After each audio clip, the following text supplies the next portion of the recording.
Bienvenidos, everyone. Welcome back to another episode of In the Middle of the Message. We're gonna be starting off with talking about a movie I just watched and some rest because honestly, I am a bit tired today, but that is all my fault.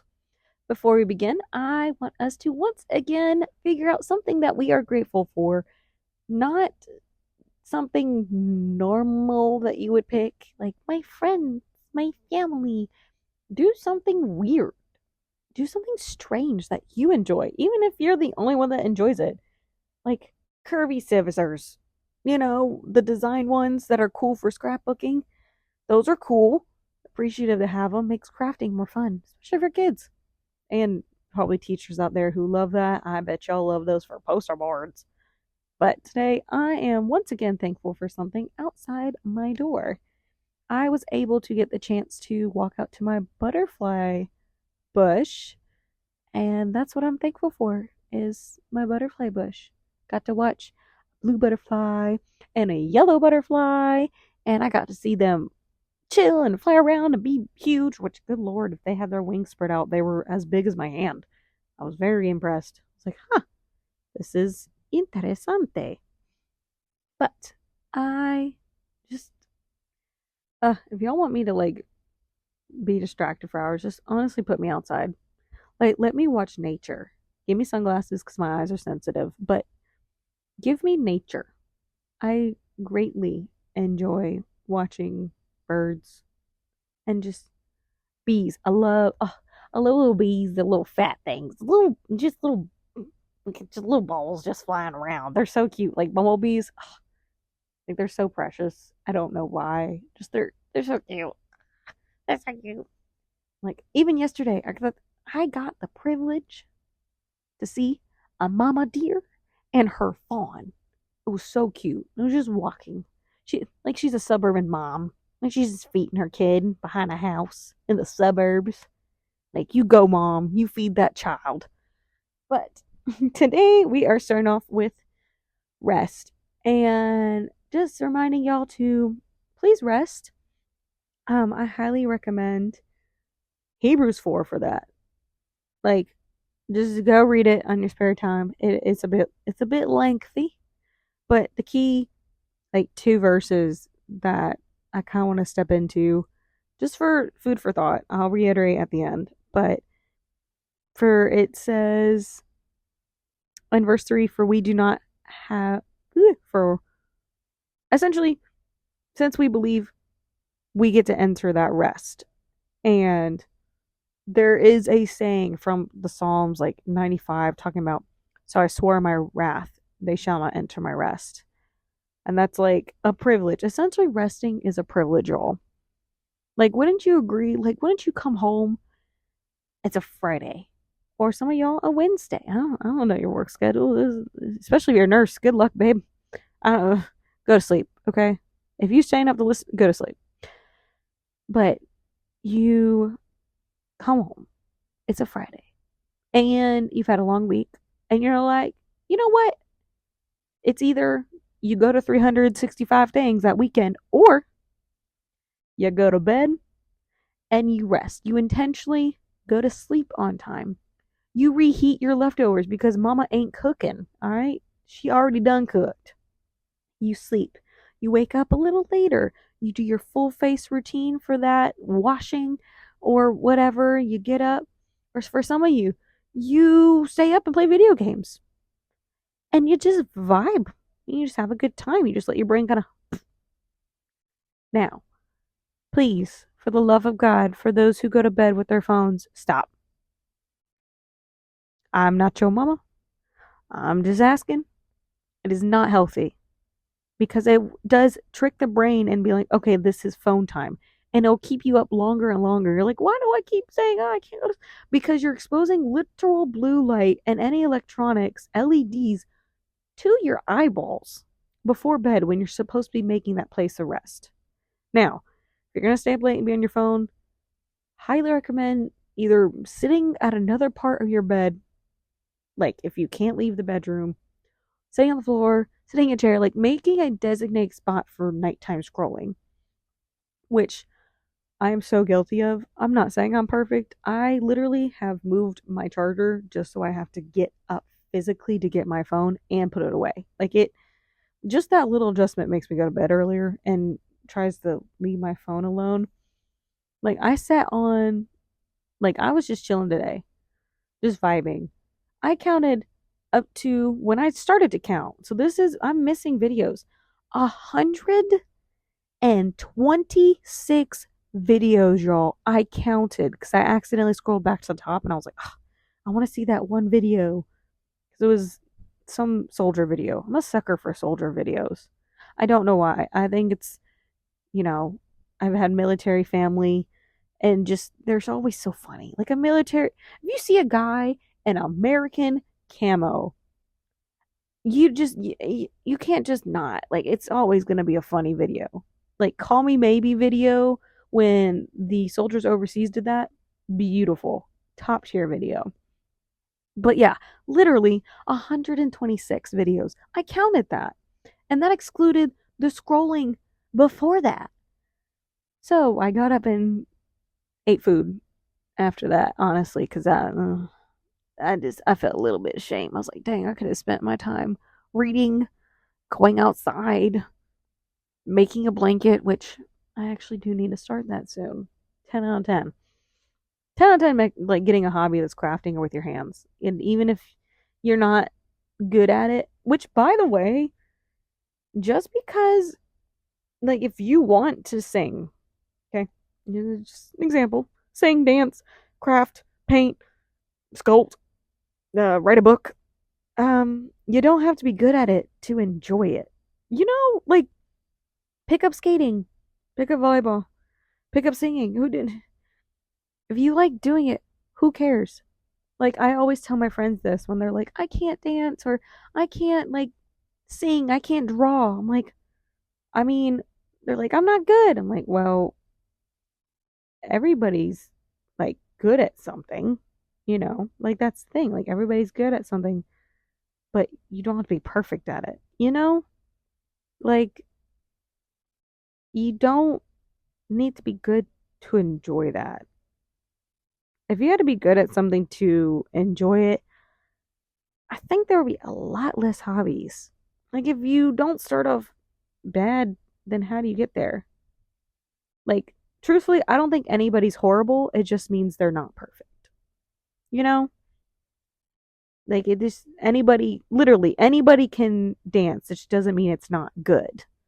Like, that's kind of what I tell them. And what I mean by that is, like, some people just are not considered the best dancers, but you danced. Well, I can only like I can only use my arms. Okay, then dance. Dance in your own beautiful God-given way. You don't have to be great. You don't have to be this beautiful performer and you blah blah blah. Like if you're having fun and if you don't care and you're enjoying it, don't worry about it. You know, just have fun. Pick a hobby that's not on your phone.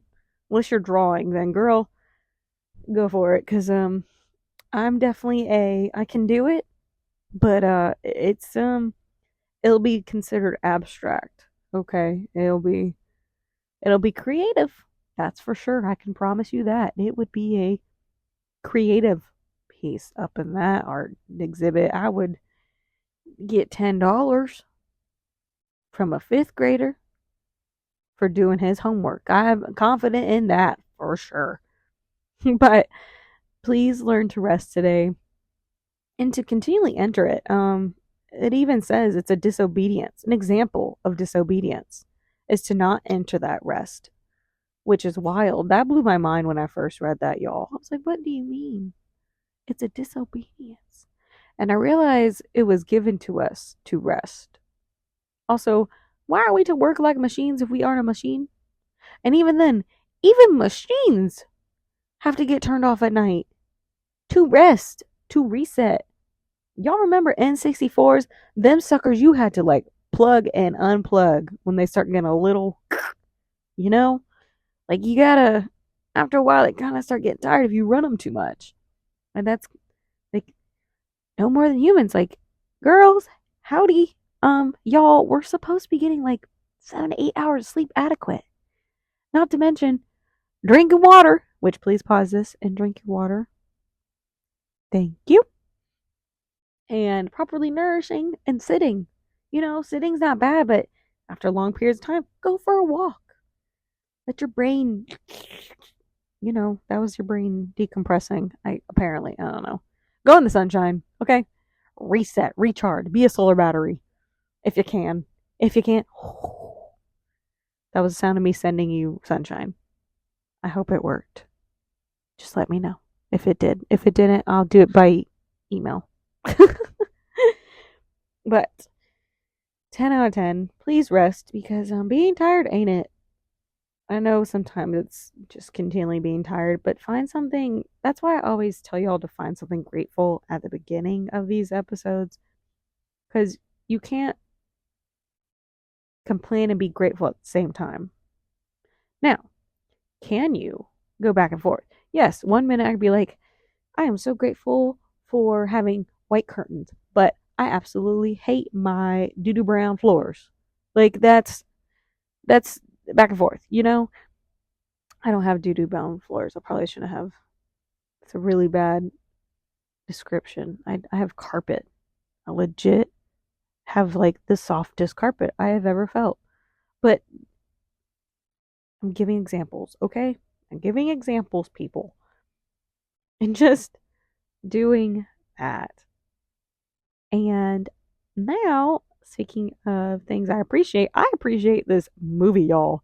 So the movie is called Cowbells, and it's with Allie and AJ. They were sisters. Well, they are sisters, but they were super big back in early 2000s Disney. I remember them. Me and my sister loved them. Why? For the sole purpose that they were sisters. That's really, and they were great.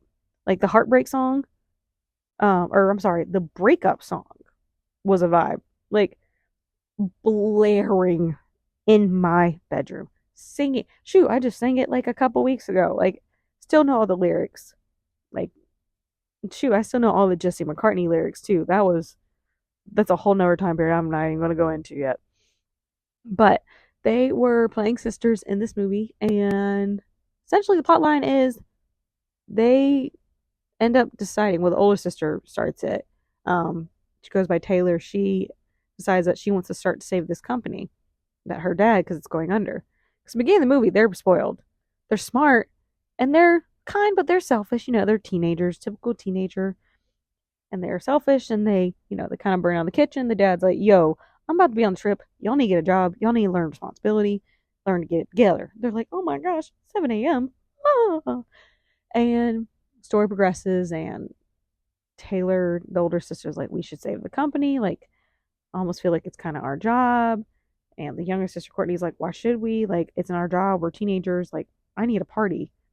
And it, intensity increases. The workers are like, "Well, so we're just going to work without pay." Then the milk supply goes bad. And then the assembly line is all messed up. And all these different problems, like legit company problems. Like, I can see this happening in a company. And it's very detail written. Like, it's not like, well, why can't they do that? Like, this isn't like a typical Disney movie that I remember where they're like, "Oh, let's just work together and we'll get these deliveries out." Like, it was so, we can't do that because we don't have the production time nor the manpower to go back and forth and redo all of the inventory we done that day. Like, it gave numbers. Like, there was one part where the guy was like, "Well, how do I get back the 4 minutes loss of production time?" And Taylor was like, "Well, if you speed it up 15 times faster for 60 minutes, that makes up for the loss of 4 minutes of production time," or whatever. I don't remember specifics. Okay, y'all go watch it. Seriously. And just a well-written movie. The details are great. Definitely good for a kid like me, where I like explanations. Like, they didn't just do it. They're like, "Well, this is why we do it. This is why this." And I just like good manners. Like, they were polite. Like, at one point, Courtney wants to invite the foreign exchange student, but she has to talk to the family that's housing him. So that would be Richie's family. And she goes to Richie and is like, "Hey, we want to invite you to the party. We would love for you to bring a guest. You can bring anyone, like a friend, or an exchange student. Eventually, he brings them out, and they all agree to go to the party together that, they eventually just don't go to because of situations, which you can watch the movie for. And I am so used to them being like, okay, great. Like, that worked out. And it cuts scene. And they took the time to turn to the foreign exchange to it. Thank you so much for agreeing. We're so excited. They turn to Richie and acknowledge him as like a person. They say, thank you so much for letting us, talk to you. Like, just usually when the awkward kid is like portrayed in a movie, a story, I'm used to them kind of not brushing them off, not being disrespectful, but not, I don't know, not showing the mannerisms of saying thank you. Like, that's the best way I can put it. Like, they intentionally showed the growth where she said, you know what? This is not fair. I am being very selfish. There's one part where she was asking for permission, like, instead of springing things on to her date for what typically happens at a cotillion. Um, Another one is like judging a book by its cover and what you think their life story is. Uh, Taylor ends up falling for the guy named, I believe, Jackson. It was a farmhand. And she's like, you shouldn't judge a book by its cover. Because he was like, you're not as much of a spoiled, entitled rich girl. She's like, well, it's not nice to, do that. Like, you shouldn't judge a book by its cover. And he's like, just like you did to me. And, they took responsibility. They have a little teenage smoochy smooch kiss moment. And there's like cute little, there's that. That's it. I don't know. It was nice seeing a good moral movie by Disney. I'm not saying Disney doesn't have all good moral movies, but the intentionality of everything was just so nice. Like, it was just pleasant to watch. Like, I couldn't help but be like, oh, like, I kept saying oh, like I really did. I was like, oh, they're so sweet, or oh, they're so kind. And this movie was back in 2006, y'all. Oh my gosh. 2006. That's insane. The director was Francie McDougall? I can't pronounce that. Oh my gosh. Apparently, she is an Australian film director, film producer, photographer, television director, and screenwriter. And apparently, she also is the director for the 2001 comedy film Sugar and Spice. So, it's one of the movies that she has created. And girl, you did a great job. Let me tell you, Cowbell's fantastic. Enjoyed it as much as I'm going to look up on her because I did not do all of my research. Honestly, I didn't. Y'all, I think it's such an important lesson to learn too is the girls essentially learned what reality was and learned responsibility. And at the end of the movie, they wanted to go to work with her dad, but I mean, realistically, I don't know what kid's really going to want to go to work besides coworkers. And honestly, y'all, that can make or break a job. Let me tell you, I could probably enjoy the job I'm doing, but if my coworkers are giving me like issues, I don't have a good time.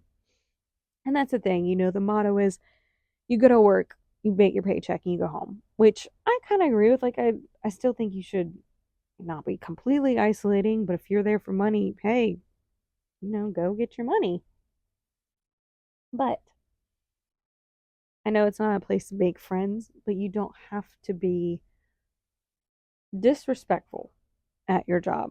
Like, strive to be kind and respectful people, or be cordial. Like, seriously, guys, be cordial. It's not that hard. Also, just don't gossip in the workplace.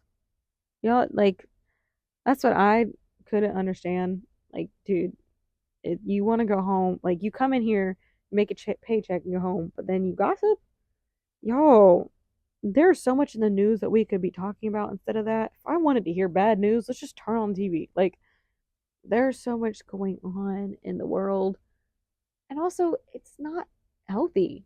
Like, when it comes to your brain and you think about negative thoughts, it actually alters your brain. Legit.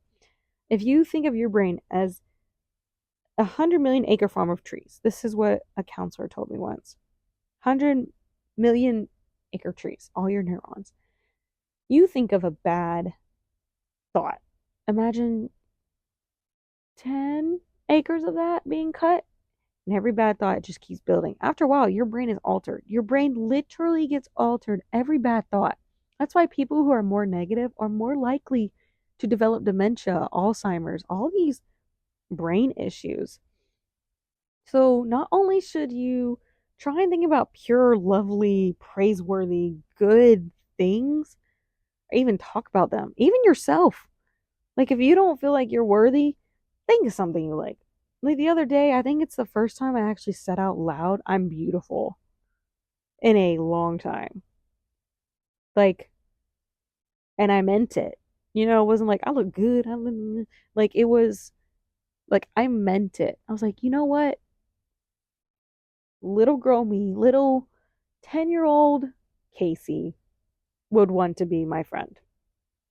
Like, I want to become the person that I would be comfortable with as a child. And I want to respect that and talk to myself in a positive way, because at the end of the day, I am still talking about that 6-year-old, that 10-year-old, that 13-year-old, that 15-year-old, that 20-year-old who is trying their best to learn about the world while going through the things she was going through at the time. Like, I'm still that same girl, just growing and just learning to talk better about ourselves and practicing what I've been taught by mentors is to write down I am statements. Like, I am kind.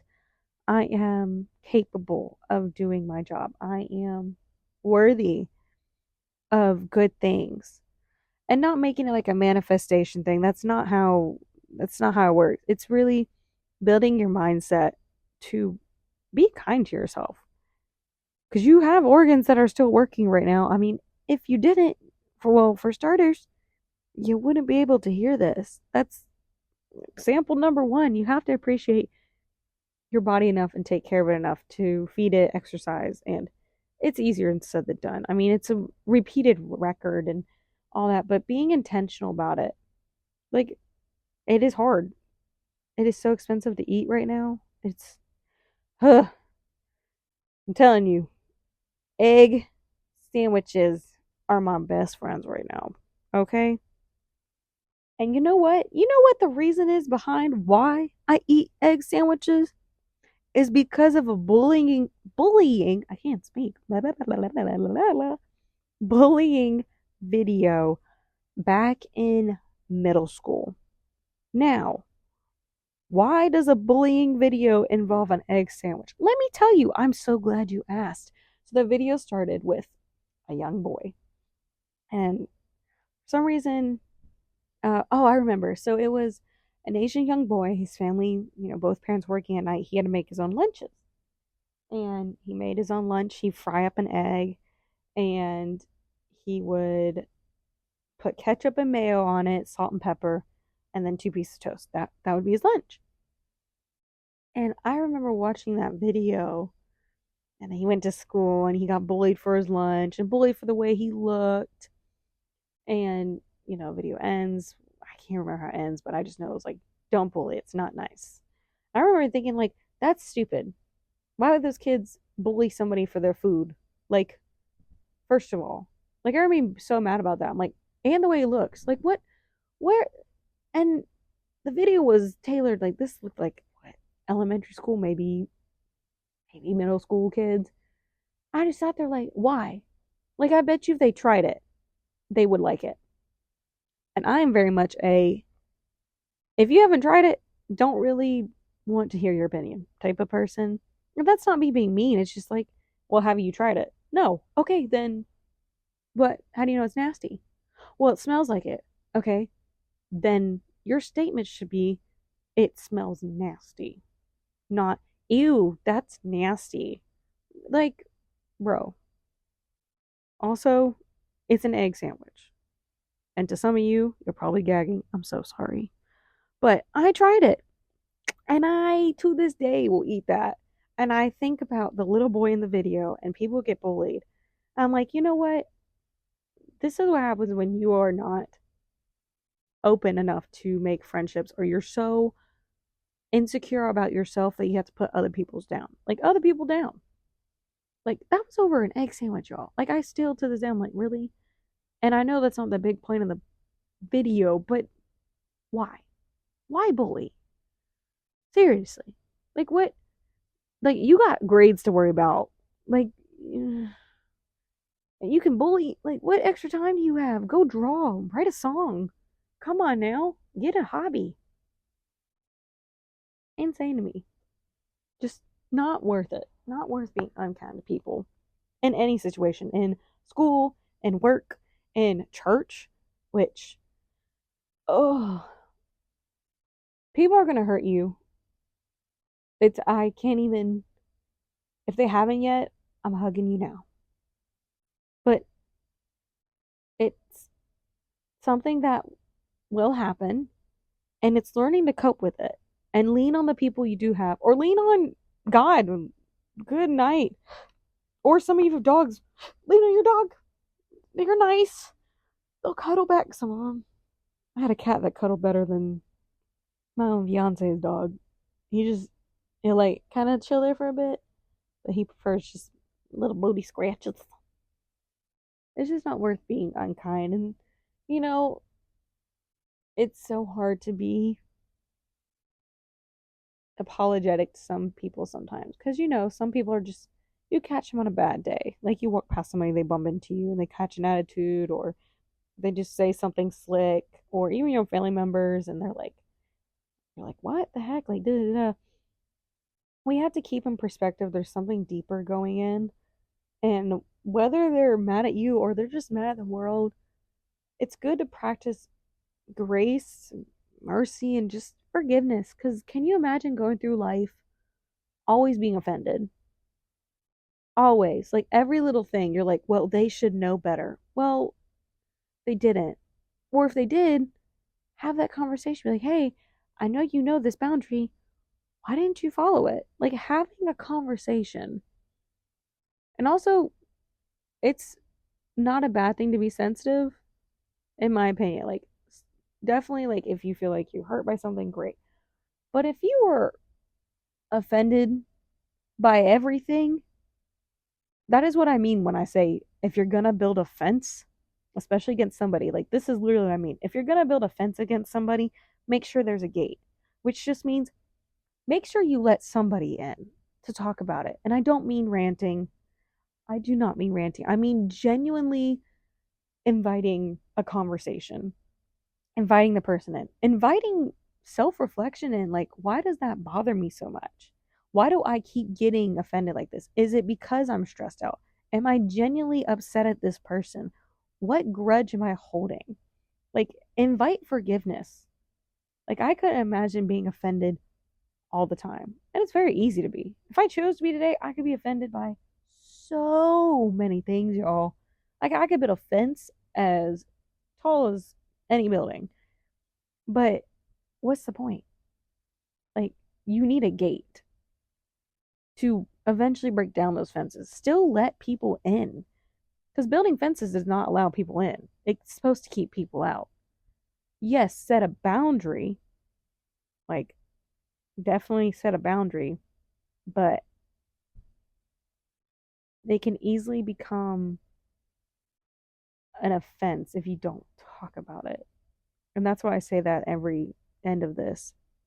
It's like, if you're gonna make a fence, build a gate. Like, if you're offended by something I say or something someone else says, make sure there's a gate, like an opening for the conversation to be had. Like, hey, that I didn't like that. Like, hey, this is not cool. This is why. Like, you can't go through life just not forgiving people and then expect to be at peace.